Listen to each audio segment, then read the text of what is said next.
You were not born with this depth.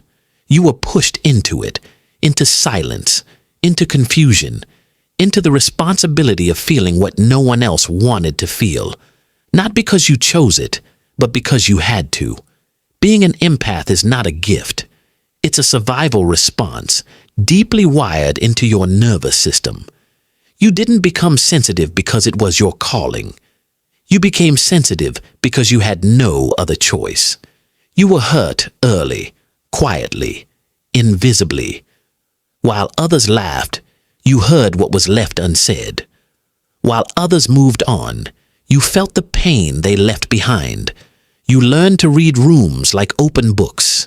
You feel tension before a word is spoken. You carry emotions that were never yours, as if they belonged to you. This is not a superpower. It's a wound that turned into an antenna. The empath is the child who felt everything for everyone, because no one felt anything for them.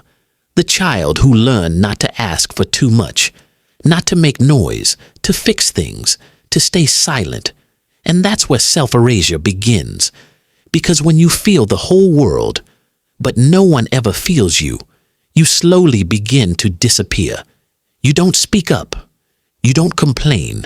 You don't blame. You just feel. You adjust. You understand. You endure. You forgive again and again until you no longer know where you end and others begin. This isn't empathy anymore. It's self-sacrifice. You move through life like an untrained healer. Your presence comforts. Your voice calms. Your eyes see through masks. But no one sees you. No one asks how you are. Because you're always the strong one, the reliable one, the one who seems to already know everything. But inside, something is always screaming, quietly, endlessly. Empathy can heal, yes, but it can also destroy. It brings light, but sometimes it leaves you in the dark. You weren't born like this. You were shaped like this. And deep inside you, there's one question no one ever hears. Why does no one understand me when I understand everyone? You were not born this way. You were formed. But you can reshape yourself. They are not understood. They are used. You see them smile, help, agree, but you don't feel the cost. Because the empath doesn't just give energy. They give pieces of their soul, quietly and invisibly. And still, the body feels it, and the soul keeps the score. The empath doesn't just show up. They slowly disappear while doing so. They bleed in silence. They hear more than any heart can carry. They love more than they will ever receive in return. And often, they are forgotten, right in the place where they saved someone. Not because people are cruel, but because no one sees the ones who learn to become invisible. The empath disappears gracefully. They learn to hide, to swallow tears so they wouldn't bother anyone, to carry pain without making a sound. At some point, someone taught them that love means enduring everything, and they believed it. So they wore the costume of strength, while inside, cracks began to form. Cracks that no one heals, cries that no one hears, a temple in ruins, yet still they light candles for others. They confuse themselves with their kindness. They give until they disappear. And when they realize it, it's often too late. They are already falling apart, and no one understands why. You were always so strong, they say, but it was never strength. It was absence. It was forgetting themselves. It was slowly losing their own center. The empath rarely raises their voice, not because they can't, but because they're afraid that love will vanish the moment they become visible. So they step back, stay quiet, and call it empathy. But it's something else. It's fear. It's memory. It's a broken mirror trying not to fall apart. And then the lesson comes. That painful moment when you've done everything right and still feel alone. Because the world learned how to take from you, but not how to give back. And at some point, even the most loving soul whispers, "But what about me?" An empath doesn't feel like others. They feel for others. They don't just notice emotions. They become the space that holds them. They carry what others cannot bear. And that's not a gift. It's a scar left by emotional absence. The world entered them when they were still small, and it never left. That's why their presence often feels see-through, almost faded. An empath doesn't take up space. They adapt. And behind that ability to adapt is a wound that never learned how to say no. They are like a human earthquake detector. They feel emotional tremors before they happen. What is unsaid hits them like a knife in the chest. Other people's hidden anger, they breathe it in. Their mother's sadness, they inherit it. The tension in a room, they absorb it. They are made of open pores, too open for a world that doesn't know what true presence means. And the more they take in, the less of themselves is left. That's the paradox. The more they feel, the less they are felt. They rid others with sharp accuracy. But no one sees their exhaustion. They hold together the broken pieces of an entire family, and no one notices they are bleeding inside. And when they finally explode from the weight of it all, people say, "You're too sensitive." They don't understand. This isn't overreaction. This is a mirror that has finally shattered. A mirror that was holding everyone's pain. Then doubt begins to creep in. Do I feel too much? Am I just making it up? Should I become tougher? But that doubt is poison. It slowly kills the soul. Because the empath no longer knows. Where do my feelings end and others begin? They have no boundaries. They were trained to dissolve themselves, to not take up space, to exist only to carry others' emotions. An empath doesn't disappear because they're weak. They disappear as a reflex, but that reflex doesn't come from within. It comes from the world that shaped them. They became a mirror to survive, a helper, because no one helped them. An oversensitive soul, because no one ever truly saw them. This extreme sensitivity is not a flaw. It is a protection. Carl Jung might call it the wounded healer. It's a cry turned into presence. Until one day, something inside begins to break open. A small voice rises. This is not mine. A quiet but powerful knowing. And this is the beginning of something sacred. This is the start of becoming whole. The empath begins to return, not to their childhood, but to their center. They start creating a space where they no longer carry the world. A space where they are finally allowed to exist, without losing themselves. The empath is like an emotional orphan, even if their parents are alive. Because being abandoned is not always physical. Sometimes it's being surrounded by people who are present in body, but absent in soul. They grow up around voices that don't listen, gestures that don't touch, and eyes that don't really see. So they learn to read the energy in a room, because no one taught them what it feels like to be held. They translate silence. They adjust to moods. They feel before they understand. And deep inside their chest lives a longing for care that they never received. They try to fill the gap by giving too much. The perfect child, the loyal friend, the responsible adult. But behind all this devotion is a tired child who once learned that love means being useful, but being useful is not the same as being seen. That's why empaths often feel alone, even when they're surrounded by people, because their love never comes back in the same way. They offer presence, but receive expectations.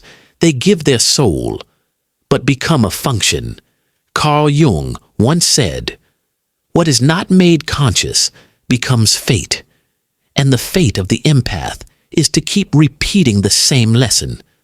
The lesson of childhood, the lesson of the ancestors, the lesson of entire generations who were never allowed to feel.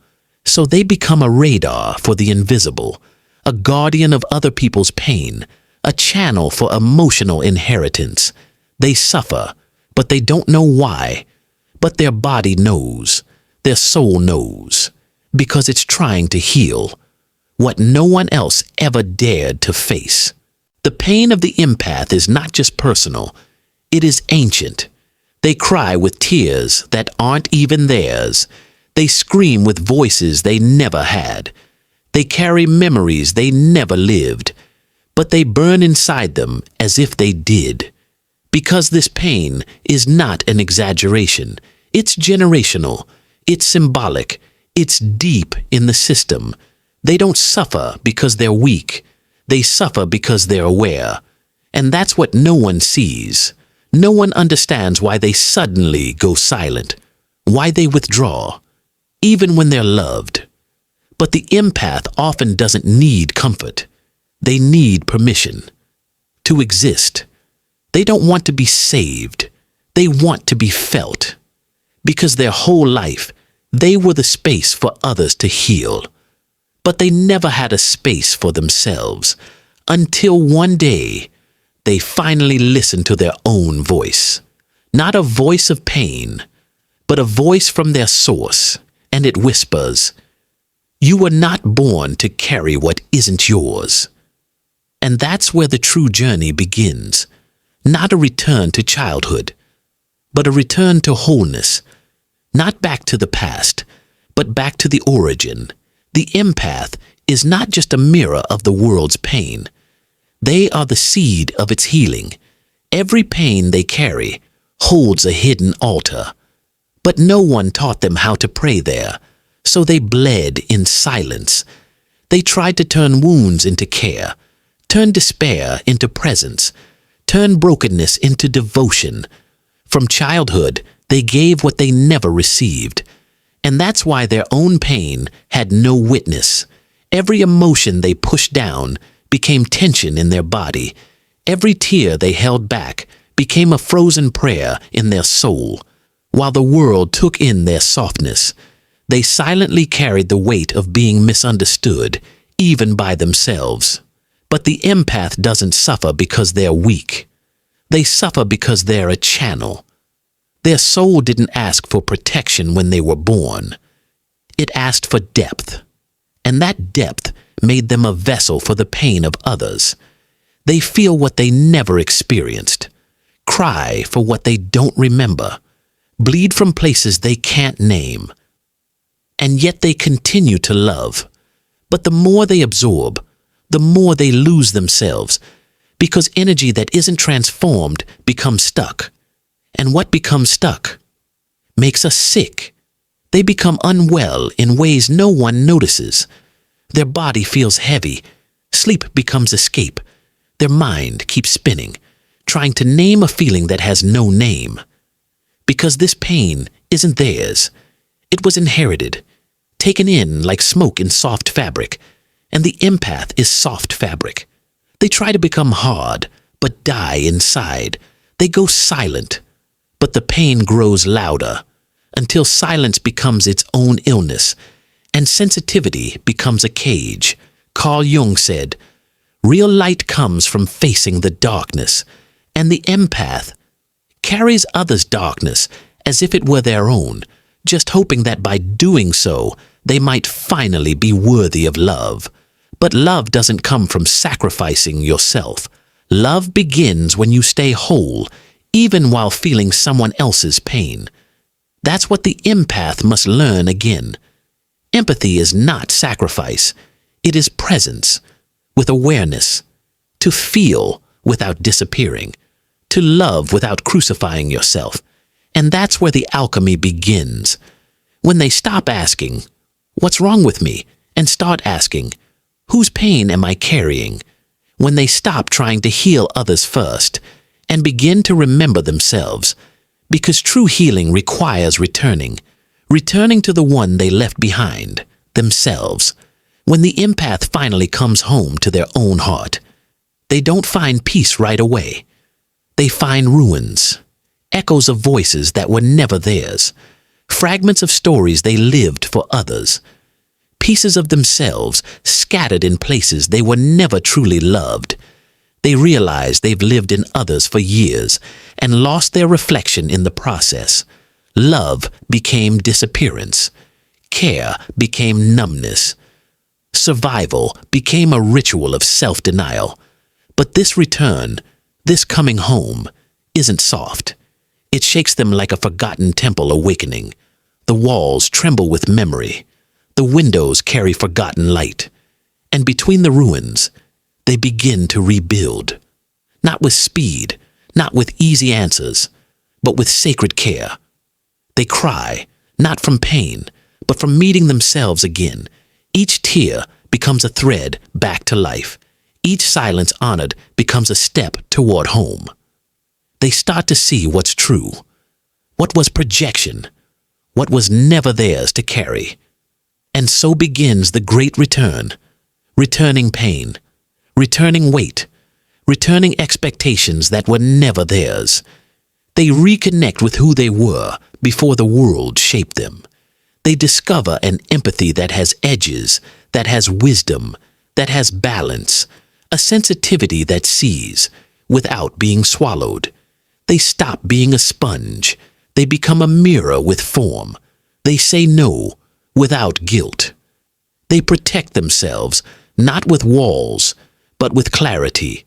They speak less, but hold more. They choose what feeds them and release the rest. They realize their sensitivity is sacred.